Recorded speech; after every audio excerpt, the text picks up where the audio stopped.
Before that, let's go ringside again and meet someone very well known to Enzo Maccarinelli here.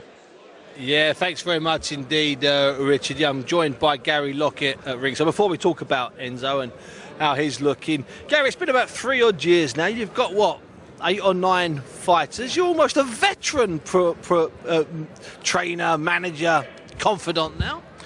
Very new to the game and learning every single time some of them, one of them steps in the ring. I think I've been particularly lucky, obviously being perhaps in a small pond.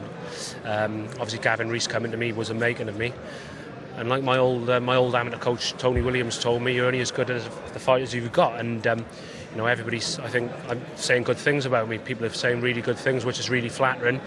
But if I didn't have Gavin Rees come to me, nobody'd be saying anything, would they? So, is it slightly hard, or is it an adjustment that the fighters have to make when you start working with them? Because at one point, you're all together, you're in cars together, you're boxing on the same bills, you're often sparring together. Is it something? Who's doing the most adjusting, you or them?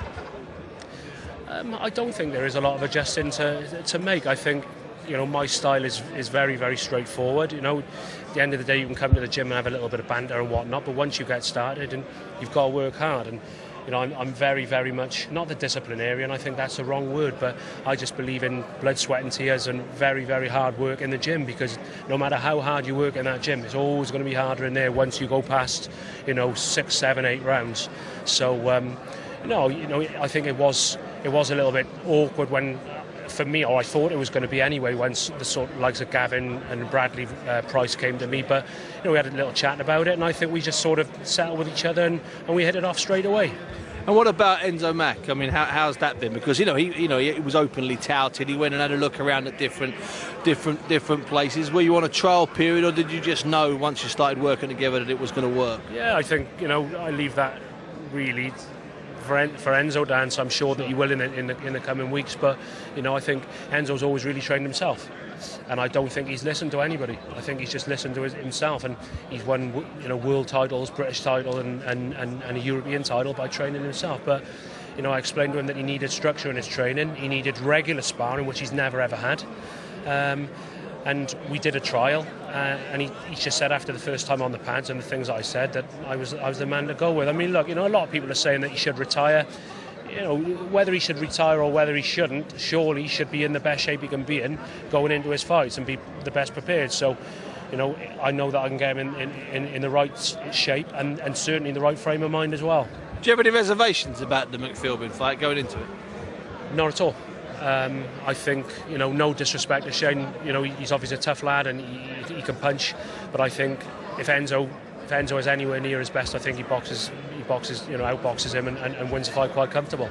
Now, we've seen a lot of young Welsh fighters on the card tonight. We could have done with a few more people buying tickets for it. In fact, that's down to the boxers. That's the way it works. We're in a modern business. You can't just walk in and fight. You've got to go out and punt and work the tickets. But the other thing that's happening down here, not just lots of young fighters, obviously 2 going to the Olympics, but lots of gyms, lots of trainers, lots of camps. I mean, it's about as varied as I've seen it. Yeah, there is. I mean, obviously you've got about 4 or 5 good different camps. And I think obviously success breeds success, and you've got Selby with Buckland with Tony Borg, and then you've got Gavin Rees and Enzo with myself, and then obviously Nathan, and obviously I managed Liam Williams, a kid that with Vince at the bar going, of course, and success breeds success, and obviously it's thriving down here now at the moment. But I mean, tonight it was a little bit disappointing, but there are a lot of reasons why it's not as busy as it should be tonight. But I'm sure if you come back here again, then it should be okay. Yeah, listen, and so it should. Gary, thanks very much indeed. You can't have sellouts all the time. We've had some shows. We were up in Wolverhampton when Enzo fought McPhilbin. You couldn't breathe in the place. We've been at York Hall when it's been dangerous, to be honest with you. If anybody got in, they'd close the place down. It's been like that. And then you go to other places where you think you've got plenty of local fighters on, it's going to be banged out. It just doesn't work that way. Lillis and I have been at shows when we were at a show once in Splot, not far from here in Cardiff, and when Lillis and I left, half the crowd left. That was just him and I. It was one of the worst nights ever. And Mickey Duff promoted that, and wait for it, Joe Calzaghe was the main event. Anyway, back to you boys. is right, yeah. It was a Wednesday night in Splot, so it was fancy myself. We got the train down to Cardiff and then cab out to Splot. The Star Leisure Centre at Splot.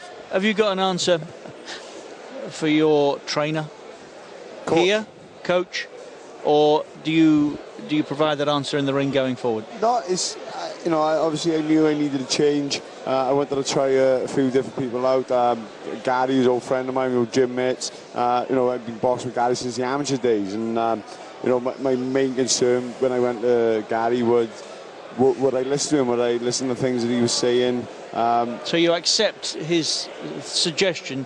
You've largely looked after yourself. Yeah, down the years. pretty much. I've done my own thing. I've had trainers, and I haven't listened wholly. Sometimes it did, sometimes I didn't. But it was a lot of things. So I went on a pads with Gary. There was a few other trainers that I was going to try out and see which was the best for me. But as a fighter, and a fighter will tell you, when you go on a pads with someone, it's very rare that you click with them straight away. You sort of miss the pads. You're not used to these sort of shots. With Gary, I clicked straight away. So I thought, right, I really think this could be the one. So we went there. I started training on a Monday, and I think we've been 6 weeks now. I haven't missed one day, and I wake up every morning. I look forward to going to the gym, and that's a big difference, isn't it? I don't have to do nothing. Whereas before, I used to have to try and organise sparring myself. I had to do other things, but I literally do not do nothing. I turn up at the gym and I train. And I'd never question what we do with something different every day. And I'm just thoroughly enjoying it. And as far as retirement is concerned, we've covered that, haven't we? That's not happening. Yeah, a lot of people... I did box bad last time. Maybe it was Shane made me box bad. I said on the night he had his tactics. I couldn't adjust on the night. But this time it would be totally different. I'm fitter and stronger, and I'm more mentally prepared this time.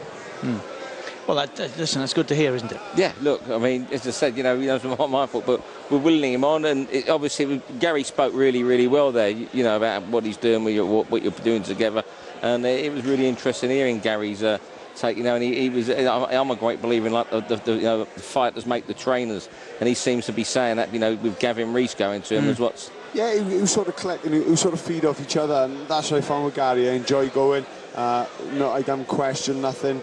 Anything hasn't fell out of the ordinary for me. Everything feels good. Where I throw shots, where he's got me throwing my shots. It's what I like to do. Is just touch on little basics which I forgot over the years, and sort of look for that big power shot which I do possess. But I feel good.